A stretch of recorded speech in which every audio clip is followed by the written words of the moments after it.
À votre avis, à quoi pensent ces gens en passant devant un homme statue?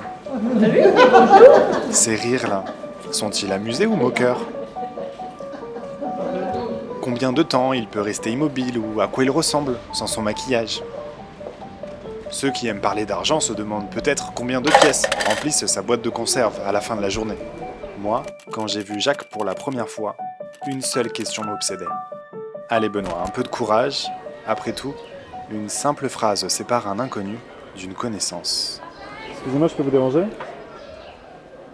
De loin, on dirait que vous êtes l'homme le plus triste au monde. C'est vrai ou pas? Non, non, pas du tout. C'est peut-être l'air que j'ai quand je bouge pas, je sais pas, je suis comme ça. Mais non, je suis pas triste du tout, non. Après cet échange, j'ai convaincu Jacques de passer plusieurs jours avec lui. Je crois que j'ai envie de le connaître. Lui ou ce qu'il dissimule sous son maquillage doré. Je m'appelle Benoît, je suis journaliste et mon truc à moi, c'est de raconter la vie des gens. Dans cette vidéo, je vais vous parler de quelqu'un qui m'a profondément marqué.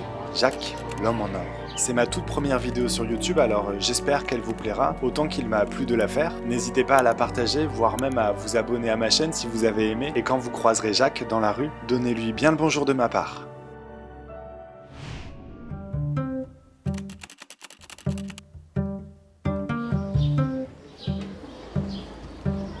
On est dans ma loge, c'est-à-dire qu'on est dans les toilettes publiques. Au début, j'avais une boule dans le ventre tout l'après-midi avant d'aller déballer. Et puis pour un oui ou pour un non, je déballais pas. T'as l'appréhension de la réaction des commerçants, des gens comme ça. T'as le stress de faire ce que tu fais, mais après, une fois que t'as l'habitude, tu t'en fous complètement en fait. Je demande pas d'autorisation, je me prépare bien planqué dans un coin au début. Et c'est vrai qu'avec la qualité de mon boulot, quand je suis installé et que la police municipale arrive, je salue toujours. Ding, ils sont devant le fait accompli, puis ils disent ouais bah c'est super beau quoi. Donc ils viennent me voir, ils me disent bon bah écoutez vous pouvez rester, ça va, tout va très bien. Hop là. Et hop là. Et ben il n'y a plus qu'à se mettre à penser à autre chose et puis ça ira bien. Si je me mettais à réfléchir à ce que je suis en train de faire.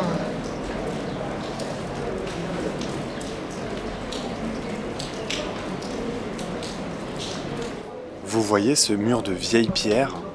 C'est celui que Jacques regarde depuis 2 heures sans bouger.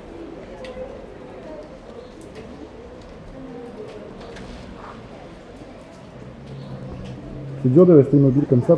Bah disons qu'il y a toujours un peu des gens qui viennent me parler, donc finalement je suis pas tout le temps immobile. Et bah non c'est pas dur parce que je pense à autre chose en fait, je rêve.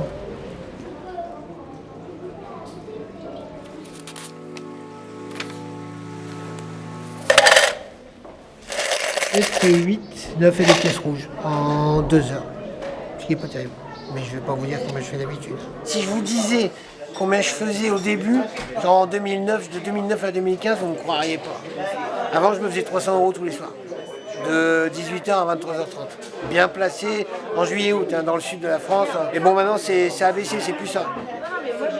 Ça reste tout à fait correct, mais c'est plus 300 € par jour. Qu'est-ce qui s'est passé? Je sais pas. Je rêve de bosser, mais t'as vu, il pleut tout le temps. Il pleut tout le temps, chaque fois il fait un temps de merde. Vous pensez que le métier de Jacques c'est un vrai métier ou c'est pas un vrai métier? Ah bah, chacun fait ce qu'il veut. Hein. Moi je suis à la retraite maintenant, moi j'ai le métier de retraité. Allez, bon courage. Merci. Il est sympa. Lui.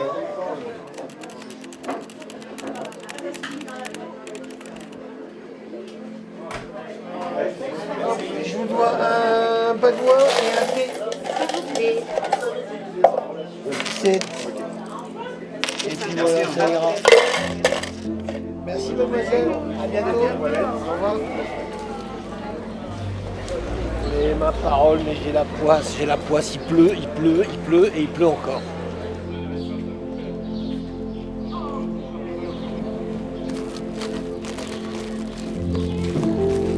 Des jours où ça paye pas, où il n'y a personne, j'ai remarqué que ces jours-là, je ressasse le négatif en fait. Ce qui revient un peu trop souvent, c'est que, en fait, moi je suis le vilain petit canard d'une famille de Bourges. Et dans la famille, ils sont pas ravis, puisque si on regarde la profession de mon père, de mon frère, de ma soeur, c'est prestigieux.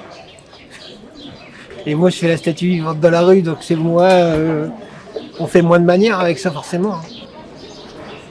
On m'a dit, ah ouais, c'est les gugus qui bougent quand on leur met une pièce. Donc j'étais ça, un gugus qui bouge quand on met une pièce. Mais bon. Après cet échange, Jacques m'a dit qu'il ne voulait plus parler de sa famille. Je crois qu'il a peur de leur réaction quand ils verront la vidéo. Franchement, journaliste, quel métier bizarre. Je rencontre quelqu'un quelques heures, quelques jours, je résume sa vie en quoi? Quelques minutes? C'est pas évident, je dois vite comprendre à qui je parle, poser les bonnes questions, entendre les non-dits, interpréter les silences. Mais jusqu'où l'homme en or va-t-il me laisser aller chercher la vérité? Enfin, ce que je crois être la vérité. Demain, j'essaierai de quitter son banc habituel pour aller chez lui et obtenir quelques réponses.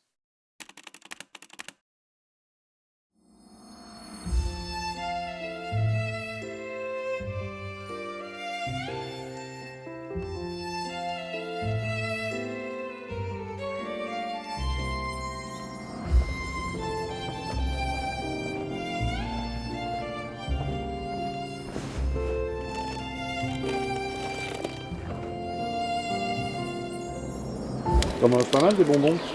Ouais. Petit bonbon à la menthe. J'ai arrêté de fumer. Il y a d'autres trucs que la clope? Avant, il y avait l'alcool, ouais.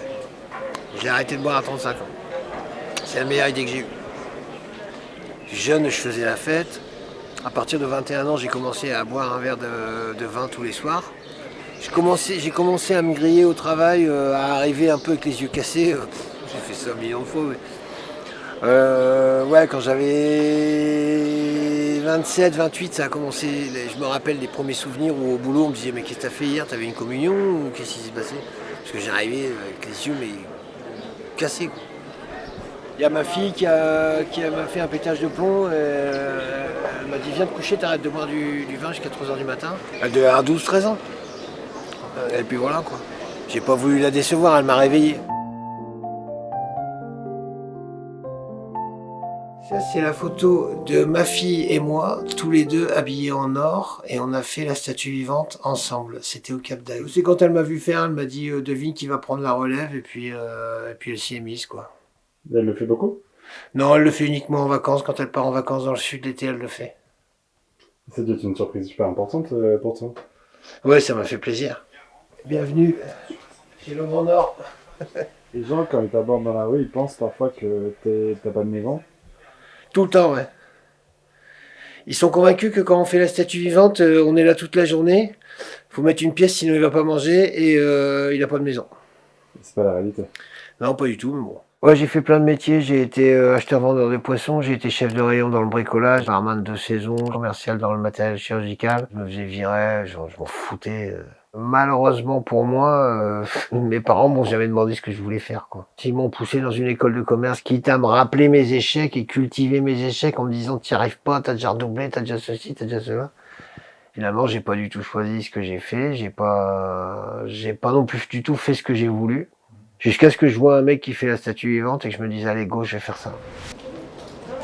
Ce que je veux, c'est faire vivre aux gens ce que moi j'ai vécu la première fois que j'ai vu une statue vivante. Quand j'ai vu ça, je me suis arrêté net.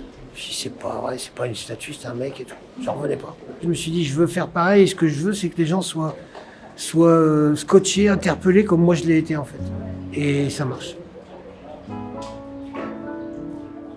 Jacques, au début, je le voyais un peu comme ce pont d'Amboise là, tout pété, pris dans le courant de la Loire, pris dans le courant des gens. Mais j'avais pas vu qu'il n'était pas la seule fondation. Il y a sa fille là, juste à côté.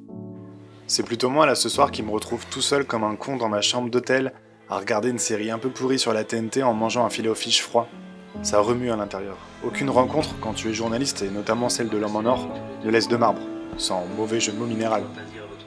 Allez, pas de mélancolie inutile, demain. C'est le dernier jour de tournage, ça va aller.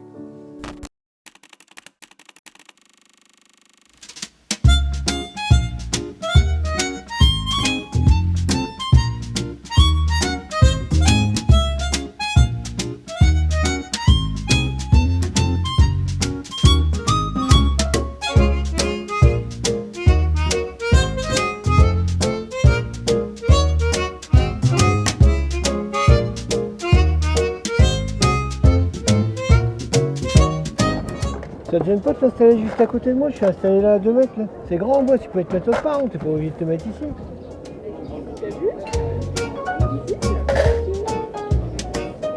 Merci. Ah, One Piece. Ah ouais, je connais.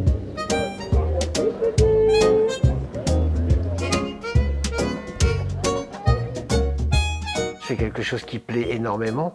J'ai oublié avec les années, ça fait 16 ans, mais du jour au lendemain, tout le monde se met à vous dire oh, qu'est-ce que vous êtes beau, etc.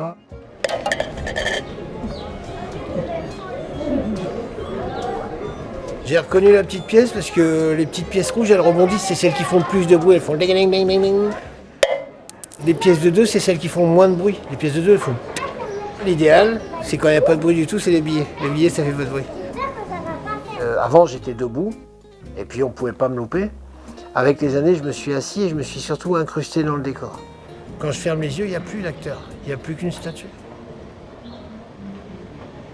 Et c'est comme ça que j'ai atteint la perfection dans mon art. Puisque les yeux ouverts, c'est le seul rapport à l'acteur. Les gens voient l'acteur par les yeux. Quand je ferme les yeux, il n'y a plus d'acteur, il n'y a plus qu'une statue. Ma fille, quand elle a été en âge de choisir ce qu'elle voulait faire, je lui ai en gros montré les grandes lignes. Soigner les gens, soigner la nature, ou bien il y en a, ils veulent gagner de l'argent. Et je l'ai laissé choisir. Qu'est-ce que tu as compris de la vie, Jacques? Qu'est-ce que j'ai compris de la vie, c'est qu'on n'en a qu'une. Il faut faire ce qu'on veut faire. Ça, c'est impératif. De toute façon, on va faire ce qu'on voulait faire. Donc Jacques, quand je t'ai vu la première fois, j'ai trouvé, moi, que tu étais l'homme le plus triste au monde. Est-ce que je me suis trompé? Mais arrête de me trouver triste. Quand tu m'as vu, peut-être que tu l'as pensé, mais je ne suis pas du tout l'homme le plus triste au monde. Je suis l'homme le plus libre au monde. Et je me suis libéré des contraintes familiales, je me suis libéré des addictions. Je gagne suffisamment ma vie pour être libéré des problèmes financiers et je voyage partout avec mon costume de statue vivante. Je suis Jacques, je suis l'homme en or. Allez, fin de tournage. Les journalistes sont bien des gens comme les autres, bourrés d'a priori. Moi, je n'ai de cesse de ramener Jacques à sa supposée tristesse. Je voyais un mec voulant se fondre dans le mur, ne faire qu'un avec, alors que j'avais face à moi un homme brillant comme l'or. Est-ce que c'est son maquillage, son masque qui m'ont trompé?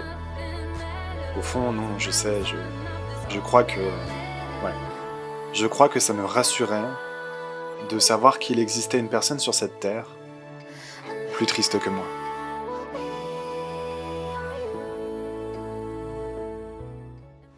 Bon, ça fait bizarre.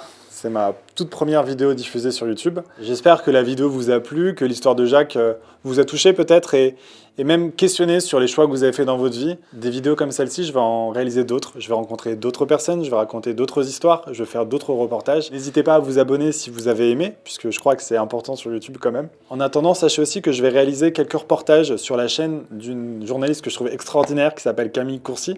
La chaîne, c'est Camille Reporter. Là aussi, je vous invite à vous abonner et à bientôt. Au revoir.